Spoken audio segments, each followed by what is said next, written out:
There are many ways that the player can customize their experience in Team Fortress 2. I can present no greater example than the very items that each mercenary has at their disposal. TF2 is a live service game, believe it or not, which means that over the years many of these items have been buffed or nerfed to keep the game in a more balanced state.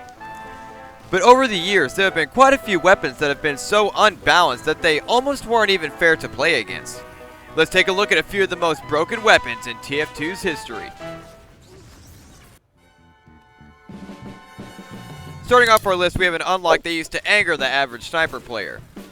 The Darwin's Danger Shield stats got buffed on July 10th, 2013 to give the sniper plus 25 HP and plus 10% bullet damage resistance at the cost of replacing his secondary weapon.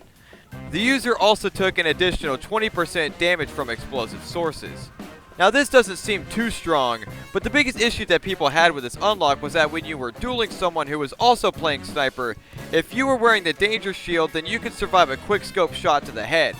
This caused many sniper players to become very frustrated when dueling because if their opponent wore the danger shield, that basically meant that they had to switch off of their secondary to have a chance in winning the fight.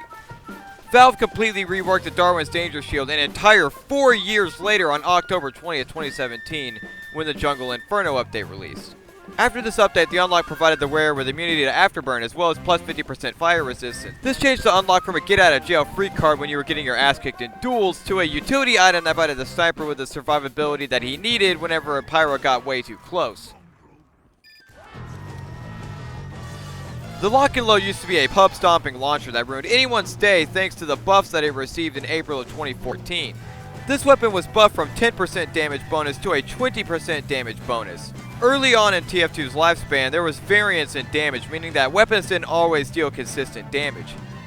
Now, before the variance on the Loch and Load got nerfed, the increased damage that the launcher provided could randomly deal more than 125 damage, meaning that you could instantly delete most of the classes in the game from a single pipe. Thankfully, they tuned this back in Smithmas of 2014 so that the Loch and Load could not exceed 124 damage from this random chance.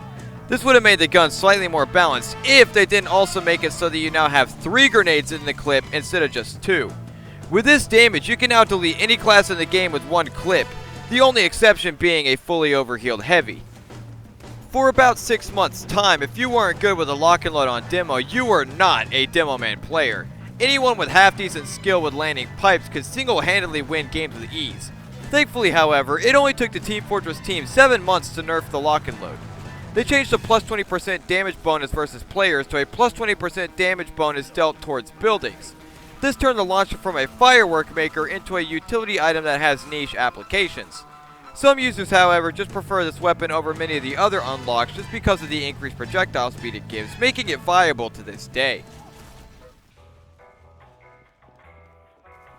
For those who didn't know, the Equalizer was split into 2 weapons during the Pyromania update in the summer of 2012. The reason for this was simply because the Equalizer was way too powerful with the stats that it had been given. This item released with the War update back in December of 2009. It had the stats of, when this weapon is active, damage increases as the user becomes more injured. Minus 90% less healing from medic sources. Speed increases as user becomes more injured. This was way too strong of a weapon, as its only downside was totally negated when you pulled out your primary or secondary weapon. Eventually, Valve split the Equalizer into, well, the Equalizer and the Escape Plan.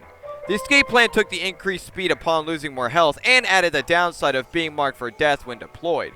Much like the previous weapons discussed, both pickaxes are still viable and are used regularly today.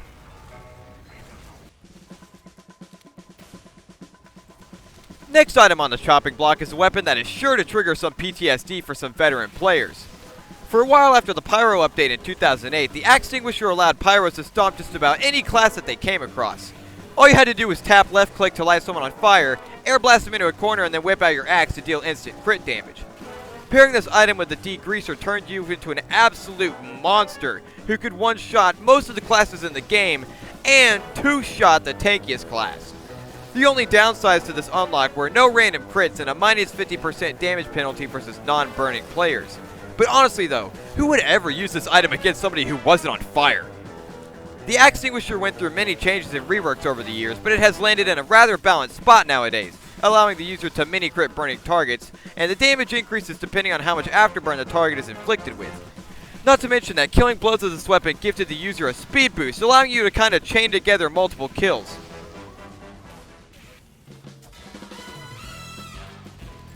Our final weapon that we are taking a look at is one that, unlike the other weapons we discussed, is currently not viable in any situation as of the current balance patch.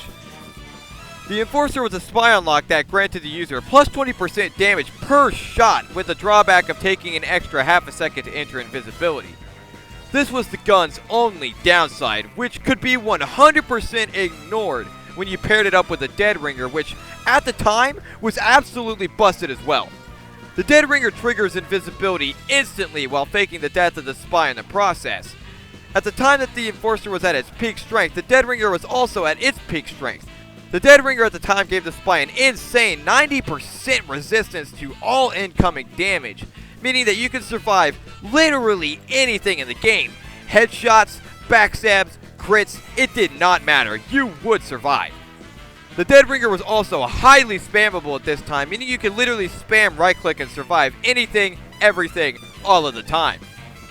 In current day TF2, if you ran a loadout with the Enforcer, you would be laughed out of the server, as now it only has very, very specific niche applications.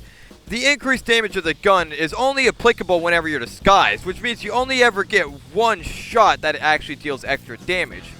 It also now has a really weird stat where you can pierce resistances that are given, which honestly doesn't even happen that much in this game.